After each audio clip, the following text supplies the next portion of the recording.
reveal is an Infinity Stone disappearing from Thanos' damaged gauntlet. He abruptly gets up and puts on his armor. His face goes from extremely infuriated to a menacing smile. Title reveal: Avengers Annihilation. Then the stinger. The Hulk is training at the new S.H.I.E.L.D. facility with Black Widow and Steve. Steve notices that Hulk has been training non-stop as of late, so he asks why. Hulk responds in Banner's normal voice with, "My rematch is coming real soon. I can feel it." Okay, so we have a ton of stuff to break down from this trailer description. So let's just start from the beginning.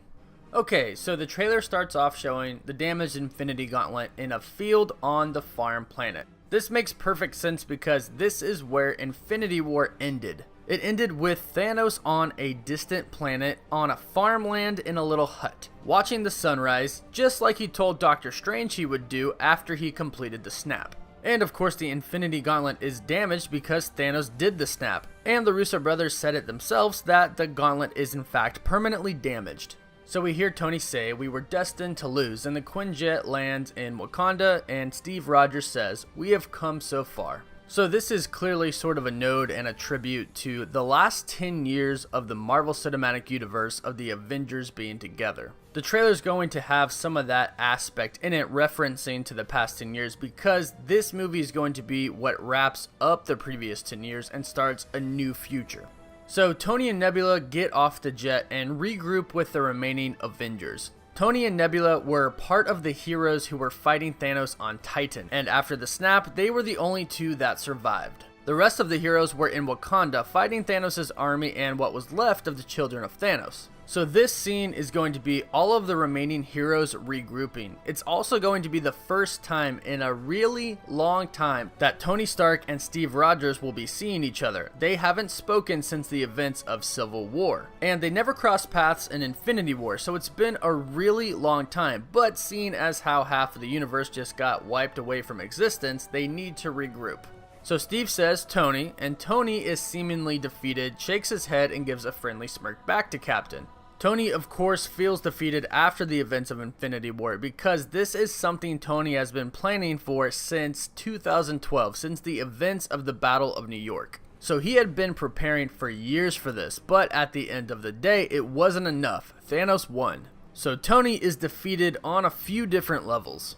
So the next part goes back to the Battle of New York from 2012 Avengers, and it shows Loki on top of the Stark Tower looking shocked and baffled, and there's a flash of a blue light as the camera pans back and then it cuts to black. So this is them introducing time travel. This is most likely why Loki is baffled and confused. He probably just saw Iron Man, who he is currently fighting, come out of some blue portal and look like the future version of himself. Or Thor's the one that goes back in time, so he sees his brother with short hair and a mechanical eye. And not to mention Stormbreaker. In the current time, Loki would be fighting Thor with very long hair and Mjolnir. So seeing his brother magically appear from a portal looking completely different would probably make him look pretty baffled. The next scene with Wakanda and its throne room with M'Baku at the helm makes a lot of sense because T'Challa is gone and M'Baku is probably the next leader in line to be Black Panther. Then we have Shuri and Banner working on something that is really not given any information about, but if I had to guess, I would say it has something to do with Vision. So this next scene is super important. We have Black Widow in her full gear in Hawkeye's family's home from Age of Ultron. In the home, everything is thrown all over the place and broken, and Nat is studying some type of map with multiple photos and locations on it. So I think the obvious thing that happened here is Hawkeye's family did not survive the snap. He was the only one, and once they were gone, he flipped out and basically destroyed his house, and then he left on some sort of mission. And Nat is somehow tracking him with whatever map that she currently has. The next shot of Thanos with a longsword in an alleyway in New York means that Thanos heads back to Earth. So unlike Avengers Infinity War, where most of the fighting took place on Titan and then in the end there at Wakanda, there will be some fighting in New York. And of course his long sword that they speak of we have seen in multiple leaked photos now. Then the next shot is a dark hooded figure with glowing eyes aiming a bow and arrow before shooting towards the camera. This is Ronin. Not Hawkeye, Ronin. In the comics, Clint Barton experiences a traumatic event, Captain America dying. This causes him to hang up the mantle of Hawkeye and take on the persona of Ronin. It's been heavily speculated that his family dying will be the tragic event in Avengers 4 that makes him become Ronin, so if this leak is legit, that is in fact true. They show a few scenes of the Quantum Realm and Scott Lang, but then they show Thor and Valkyrie aboard a Kree ship.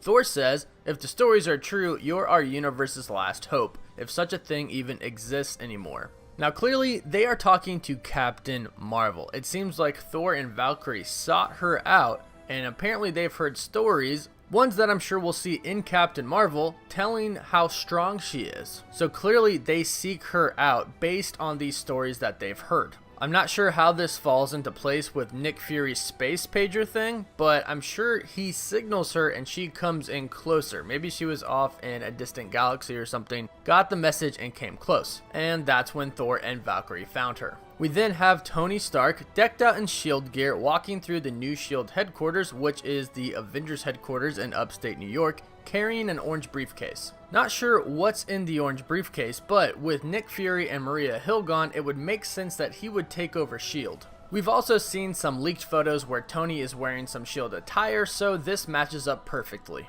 The next scene that matters is Ant-Man appearing out of a flash of light, which is most likely him coming out of the Quantum Realm. We see this scene from his point of view from inside of his helmet, land in a desolate place. He looks around all confused and says, "What the?" and then it pans on Vormir and the stars. Now, the Soul Stone could have sent him there, but I'm guessing that these are probably two different scenes. The next shot is of Rocket and Nebula modifying some new weapons, just like Rocket likes to do. Clearly, him and Nebula have made some sort of new weapon that is going to be pretty effective against Thanos, or at least they think. Rocket says, "When can we try this bad boy out?" and they both smile at each other and fist bump. This is most likely added in the trailer to add a little bit of humor into it. We then get our first glimpse of Iron Man in his red and gold nanotech armor. Some people are believing this to be the Mark 51 armor. Hulk then falls from the sky and lands right in front of him. Thanos is in full armor and smiles. Hulk smiles back. This is clearly their rematch. And going by the stinger in the description, Hulk has clearly been training for this, which would explain why he smiles. And of course Thanos smiles because he thinks he can beat the Hulk with ease just like last time. So the next shot is in Japan and we have War Machine, Nat, and Steve in their full Avengers gear. Kind of feels like the Secret Avengers again. And they're surrounded by the Yakuza. They're most likely in Japan looking for Clint or Ronin. And he comes in and walks through everybody from behind them and approaches the Avengers. There's an intense exchange of looks between Clint and Natasha. So what it sounds like is happening is that Clint went to Japan and went undercover with the Yakuza. When he discovers the Avengers are there, he goes and he finds them, and this intense look that he gives Natalie is really just a signal that says that they're about to attack the Yakuza. The next part is really interesting because I've thought about this a lot before, because Wong isn't actually talked a lot about when it comes to Avengers 4 theories. But it shows him in the Sanctum communicating with Doctor Strange's soul via a portal. To me, this just makes sense. They are learned in the mystic arts. I'm sure they could figure out some way to talk to souls, and in fact, I'm sure that's actually part of Doctor Strange's plan. We then have a gray-haired Tony Stark and Ant-Man in a post-apocalyptic New York City. The screen flashes back and forth multiple times through multiple scenes. Again, in the trailer, they're most likely going to show a few times that they're going to time travel, which is most likely what we see here. Then we see Captain Marvel floating in the air with her fists on fire and her eyes lit up. Captain Marvel is said to be one of the strongest MCU characters, so it would make sense that she has a big important part in Avengers 4. The next scene is kind of big. Thanos is in the Soul Stone with young Gamora screaming at him. Clearly, Thanos loves Gamora and struggles with the fact that he had to sacrifice her to get the Soul Stone. Since he is the wielder of the Soul Stone, perhaps he can visit her, or perhaps he's trying to figure out a way to get her out of there. Then, Loki and Thor are fighting off the Chitauri together. This could be in the first Avengers movie in the Battle of New York, or it could be present time. I think a lot of people believe that Loki is still alive. He's the god of mischief. I don't know many people who actually think he's dead. And I think it'll be really cool to see him fight with Thor again. Tony hands Steve a brand new shield in the Wakanda throne room, which is long overdue. Cap has been without his original shield since Civil War, so it's about time he picks it up again. And hopefully it's got some nanotech enhancement to it.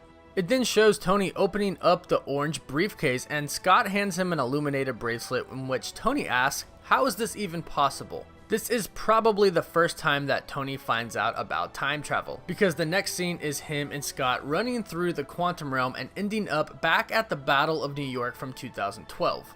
The last scene is a final shot of the Infinity Gauntlet showing an Infinity Stone disappearing. What I think happens here is Ant-Man takes it and then disappears into the quantum realm. At first, Thanos is infuriated and he puts on his armor preparing for battle, but then he smiles. I think he smiles because he kicked their butts the first time, with ease, and I think he's actually ready for a battle. The Infinity Gauntlet is damaged, so it probably won't be as easy for him, but I think that he likes that. I think he's looking forward to the challenge. So it cuts to the title, Annihilation. I don't think this is anything new. The title Annihilation came from some pretty reliable sources, and not just one, but multiple reliable sources. And then we have the stinger, which is after the credits, right before the trailer end, and we see Professor Hulk. Steve notices that the Hulk has been training non-stop as of late and asks why, and the Hulk responds in Banner's normal voice, obviously since he's Professor Hulk,